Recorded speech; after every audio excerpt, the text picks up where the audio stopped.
In the golden age of Hollywood, some stars burned so brightly they seemed almost immortal. They were titans on the silver screen, their faces carved into the very Mount Rushmore of popular culture. But sometimes the brightest flames are extinguished the most suddenly, leaving behind a legacy of what-ifs and a story far more complex and far more tragic than their on-screen personas ever let on. He was the very picture of 1950s masculinity, a towering figure with a chiseled jaw, a deep, commanding voice, and a shock of prematurely gray hair that only added to his authority. He was the strong, silent type that women swooned over and men admired. He played war heroes, defiant chieftains, and rugged lawmen. His name was Jeff Chandler, and for a brief, brilliant decade, he was one of the biggest stars in the world. Yet, the story of the man behind the image is one of hidden pain, surprising contradictions, and a shocking preventable death at the age of 42 that would send ripples through both Hollywood and the medical community. This isn't just a story about a movie star. It's a story about the immense pressure of a manufactured image, the secret life of a man who felt he could never truly be himself, and the horrifying medical error that cut it all short. This is the tragic, untold story of Jeff Chandler. To understand the man who would become Jeff Chandler, you first have to understand the world that created him. The America of the late 1940s and 1950s was a nation brimming with a nervous, triumphant energy. It had emerged victorious from a world war, and its citizens were eager for a sense of stability and normalcy. They craved heroes who reflected this new reality, not the swashbuckling dandies of the 30s, but grounded, dependable men. Men who had seen conflict and come out stronger. Men who could build a future. Hollywood, ever the mirror to the nation's soul, responded in kind. The studio system, then at the zenith of its power, churned out stories and stars that fit this mold. Actors like John Wayne, Gregory Peck, and Gary Cooper became national symbols. They were pillars of integrity and strength. This was the environment into which a young man named Ira Grossel was about to step. He wasn't born a hero. He was born Ira Grossel on December 15th, 1918 in Brooklyn, New York, into a Jewish family as the only child of Anna Herman and Philip Grossel. His parents separated when he was young, leaving him to be raised mainly by his mother in a modest household. His father worked in the restaurant business and got Ira a job as a cashier during his teens. Growing up, there was little hint he'd become a tough Western star. Instead, Ira was artistic and sensitive, drawn to creative pursuits over physical ones. At Erasmus Hall High School, known for producing stage and film talents, Ira joined school plays and took drama classes, fueling his interest in acting. After graduating, he wanted to study drama full-time but couldn't afford it right away. He opted for commercial art school instead, as it was cheaper, and spent a year training before landing a job as a layout artist for a mail-order catalog, earning just $18 a week. He saved every penny to pursue his real passion. Once he had enough money, Ira enrolled in the Fegan School of Dramatic Art in New York. His ambitions focused on the stage. He dreamed of becoming a serious actor, maybe even a writer or director. He got his start with small radio jobs and joined a stock company on Long Island, working as both an actor and stage manager. By 1941, at age 22, he formed his own theater group, the Shady Lane Playhouse in Illinois, which toured successful plays across the Midwest. This hands-on experience built his skills until World War II interrupted his plans. He was a creative soul in a world that was about to demand conformity. Before he could pursue those dreams, history intervened. Like millions of other young men of his generation, Ira Grossel was drafted into World War II. He served for 4 years, rising to the rank of first lieutenant. The war was a crucible. It took the artistic boy from Brooklyn and forged him into something new. It gave him a discipline and a bearing he hadn't possessed before, an experience of command and conflict that would later lend an uncanny authenticity to his military roles on screen. But it also put his artistic dreams on hold. When he returned, the world had changed, and so had he. The stage career he'd envisioned seemed distant. He needed to make a living. With his deep, commanding voice, he found a foothold in the booming world of radio. For years, he was a journeyman radio actor, his voice becoming familiar to millions of listeners on shows like Our Miss Brooks, where he played the bashful biology teacher, Philip Boynton. He was successful, but anonymous. He was a voice without a face. But in Hollywood, a voice like that doesn't go unnoticed for long. The movies came calling, and Ira Grossel, the boy from Brooklyn, was about to be erased, replaced by a carefully constructed new identity. He would be given a new name, a new look, and a new past. He would become Jeff Chandler. The transformation from Ira Grossel to Jeff Chandler was a masterclass in the alchemy of the Hollywood studio system. Universal International, the studio that signed him, saw the raw materials, the towering height, the handsome features, the unforgettable voice. But they needed to refine him into a marketable product. The name Ira Grossel was deemed too ethnic, too specific for an audience that craved all American heroes. So Jeff Chandler was born, a name that was strong, simple, and generically Anglo-Saxon. But what truly set him apart, what turned heads even before he spoke, was the look. In his early 30s, Chandler's dark hair began to go gray at the temples. Instead of seeing this as a problem, the studio seized on it. They dyed his entire head of hair a striking silver, a bold move that instantly made him stand out.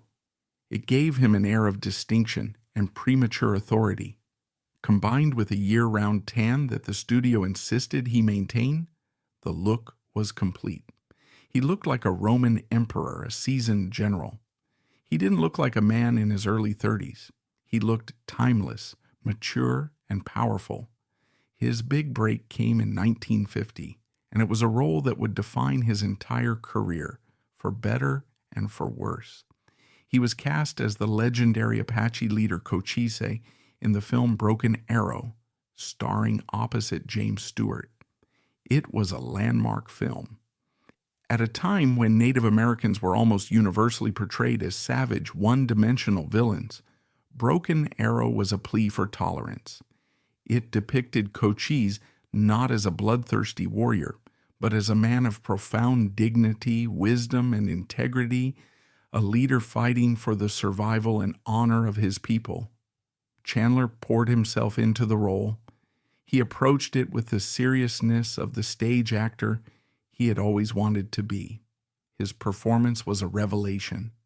Beneath the bronze makeup and the long dark wig, he conveyed a deep well of emotion with incredible stillness and subtlety.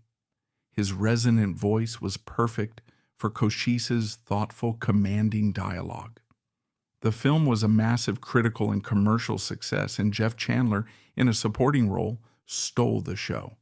He was nominated for an Academy Award for Best Supporting Actor, and overnight he became a major star. The irony, of course, was immense. A Jewish man from Brooklyn, transformed into a silver-haired Anglo icon, found his greatest fame playing a Native American chief. Hollywood didn't care about the contradictions. The public loved him as Cochise, and the studio saw a winning formula. For the next decade, Chandler was typecast. He became the go-to actor for playing authority figures, particularly ethnic leaders. He played Cochise again in the battle at Apache Pass and made a cameo as the chief in another film. He played a Seminole chief in War Arrow and even the Roman Emperor Mark Antony. When he wasn't playing a chief, he was playing a tough-as-nails military man, a rugged Westerner, or a determined cop.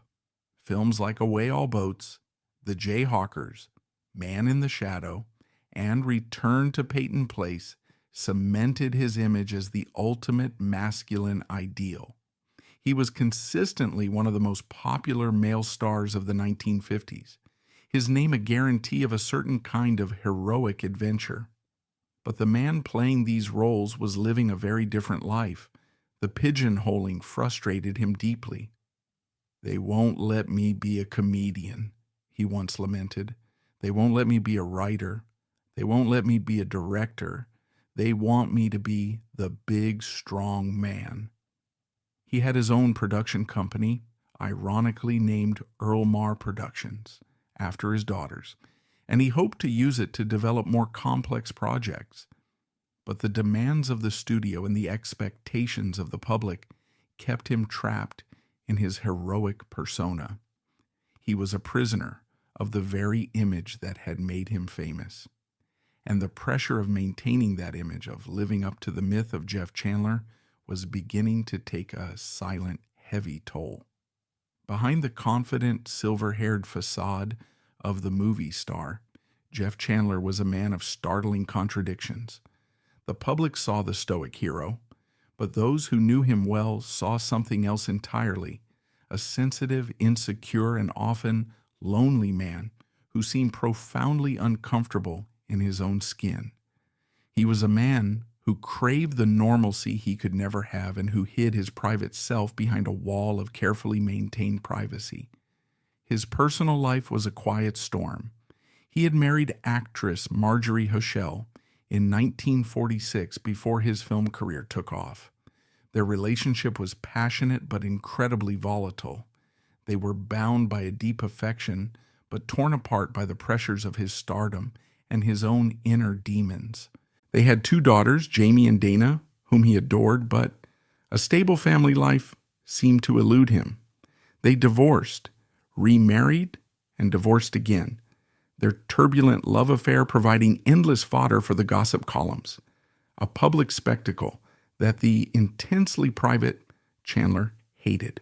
He worked constantly, a habit that some attributed to ambition and others to a desire to escape his own thoughts. He was known as one of the most professional and courteous actors in Hollywood. He was always prepared, always on time, and unfailingly polite to cast and crew. He treated everyone with a gentle respect that belied his tough guy image. But he was also distant. He rarely socialized with his co-stars after hours, preferring to retreat to his home or his hotel room. He didn't drink, he didn't smoke, and he seemed to have few close friends within the industry. This isolation fueled his reputation as a ladies' man. With his marriage in a constant state of flux, he was romantically linked to a string of his beautiful co-stars, including Joan Crawford, Susan Hayward, and Gloria DeHaven. These relationships were often intense but short-lived. He was searching for something, a connection or an acceptance that seemed to remain just out of his grasp. Perhaps the most revealing and complex of these relationships was with the swimming superstar Esther Williams. Decades later, in her brutally honest autobiography, The $1,000,000 Mermaid, Williams would unveil a secret about Chandler that was so at odds with his public persona, it was almost impossible to believe.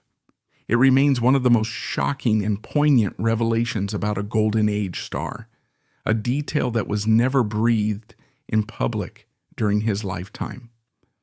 Williams wrote that she fell deeply in love with Chandler. She adored his gentle nature and his intellect. But their relationship took a turn she could never have anticipated.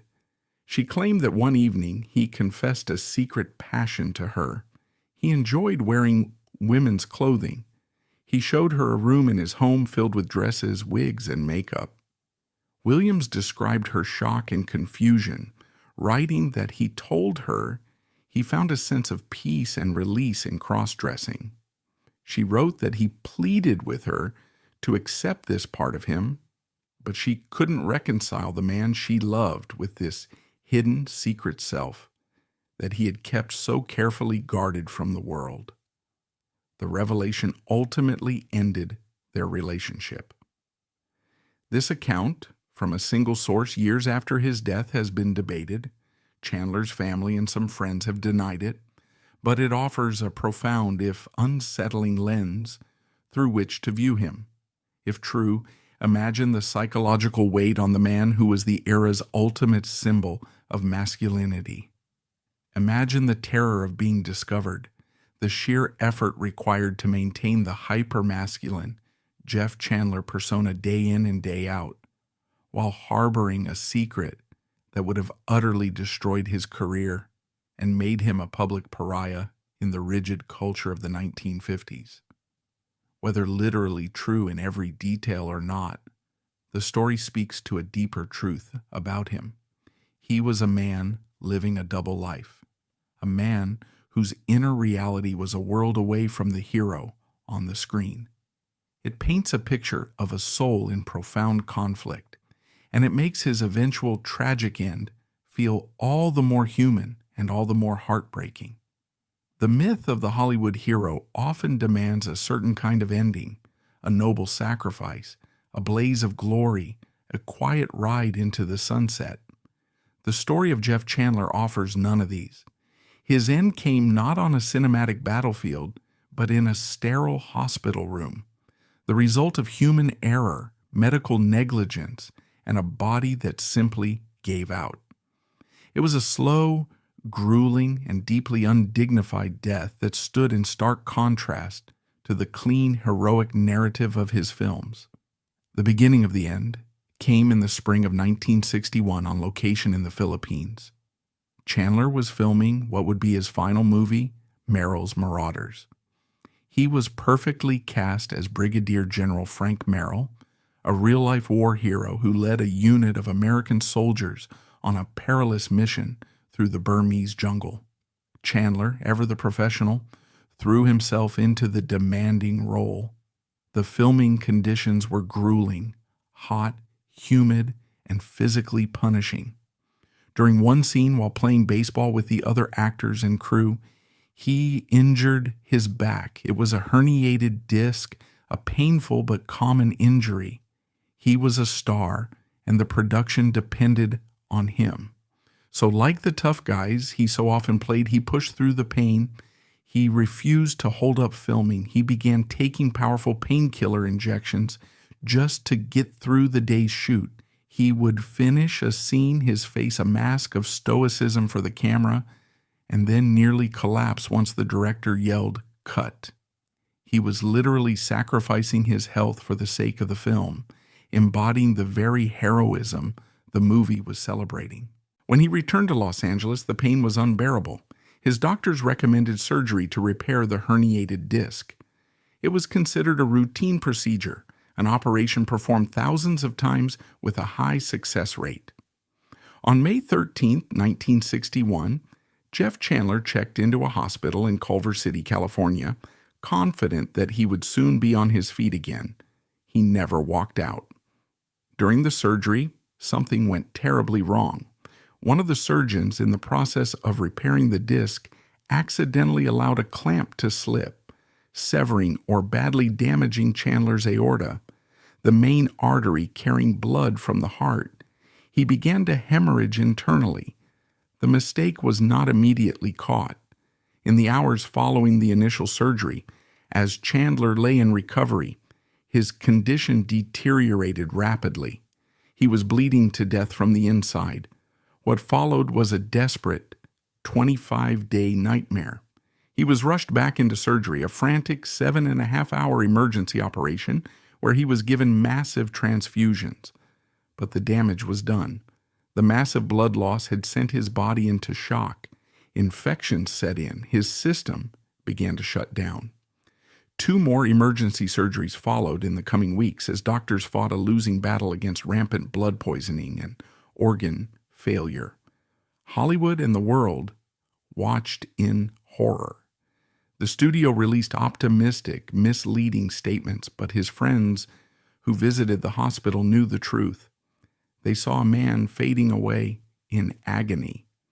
Sammy Davis Jr., a close friend, was one of his last visitors. He recalled seeing the once powerful actor who now weighed less than 100 pounds, so weak he could barely speak. In a final heartbreaking gesture of pride, Chandler, ever conscious of his image, whispered to his visitor, "I'm still a big man." On June 17, 1961, after 25 days of unimaginable suffering, Ira Grossell, the man the world knew as Jeff Chandler, died. The official cause was a blood infection complicated by pneumonia. He was only 42 years old. The invincible hero of the silver screen had been defeated by a surgeon's slip, a victim of a medical catastrophe that should never have happened.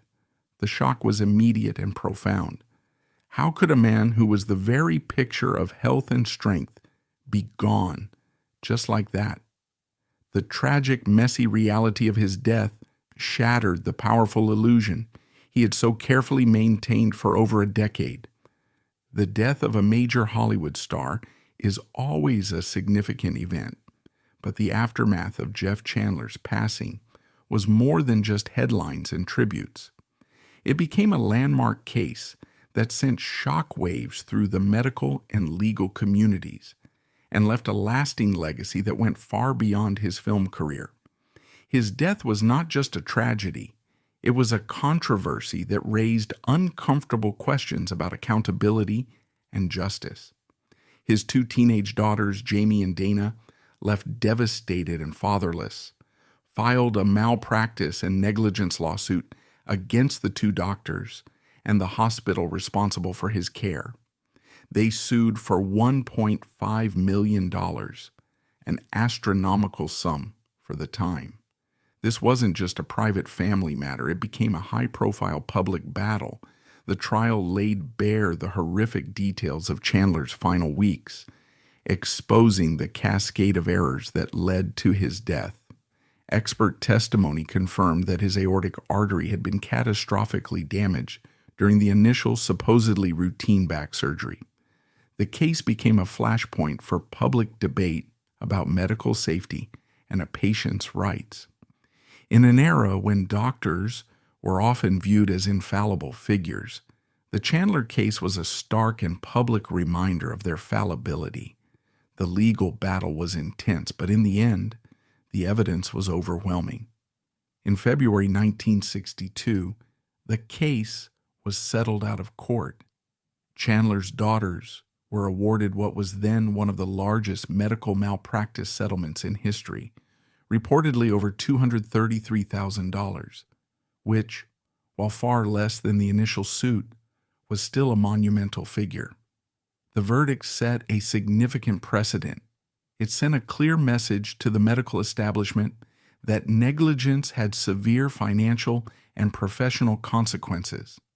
It empowered other victims of malpractice and contributed to a shift in the balance of power between doctor and patient, fostering a culture of greater transparency and accountability that continues to evolve today. The tragic end of a movie star's life had a very real, very tangible impact on the lives of ordinary people. Beyond the courtroom, Chandler's death left a void in Hollywood. He was at the peak of his career, a reliable box office draw and a beloved figure. His final film, Merrill's Marauders, was released posthumously to great success. Its story of a hero's endurance made all the more poignant by the real-life tragedy of its star. Today, Jeff Chandler's name is not as immediately recognizable as that of John Wayne or James Stewart. His fame was intensely of its time, tied to the specific cultural mood of the 1950s. But his story remains profoundly significant. He is a powerful symbol of a particular brand of masculinity that the culture both celebrated and in some ways demanded. His career demonstrates the power of the studio system to create an icon, to build a myth from the ground up, but his ultimate significance lies in the tragic unraveling of that myth. The story of Jeff Chandler is a haunting reminder of the human cost of fame and the often unbearable pressure of living behind a mask, the discovery of his private struggles, his hidden sensitivities, and the possibility of a secret self so at odds with his public image forces us to reconsider what we think we know about our heroes. He wasn't the one-dimensional strongman from his films. He was a deeply complex, conflicted, and ultimately fragile human being. His death, so senseless and agonizing, serves as a final, brutal confirmation of that fragility. He remains a ghost in the Hollywood machine, a cautionary tale about an icon who was tragically, devastatingly human. In the end, what is the story of Jeff Chandler really about? Is it the triumphant tale of a boy from Brooklyn who became a king of Hollywood? Or is it the tragic story of a man imprisoned by an image who died a needless and agonizing death? The truth, of course, is that it's both. His life was a study in duality, a constant negotiation between the man he was and the man the world wanted him to be. He was Ira Grossel, the artistic, sensitive soul who loved to write and dreamed of the stage. And he was Jeff Chandler, the silver-haired, bronze-skinned giant who embodied a rugged, unshakable masculinity. He was the gentle, courteous professional beloved by crews and the lonely man who kept the world at arm's length. He was the hero who brought dignity to his role as Cochise, and perhaps a man who harbored secrets so profound they would have shattered that very image of strength. His legacy is not just in his films, which stand as artifacts of a bygone era. His true legacy is in the questions his life forces us to ask. It's a story about identity, the one we are born with and the one we create. It's a story about the often crushing weight of public expectation and the private battles no one ever sees. His life illustrates the beautiful and often painful complexity of being human. We are all more than the single role we play in our public lives. The final heartbreaking irony is that Jeff Chandler, the movie star, died in a way that was anything but cinematic. There was no heroism, no meaning, only a slow, painful surrender to a preventable failure. It was a stark reminder that beneath the makeup, the studio lights, and the carefully constructed myth, there is always a fragile body and a vulnerable heart. The story of Jeff Chandler isn't just about the death of a movie star. It's a profound and timeless lesson on the fragility of life itself and the quiet, desperate humanity that often hides just behind the heroic mask.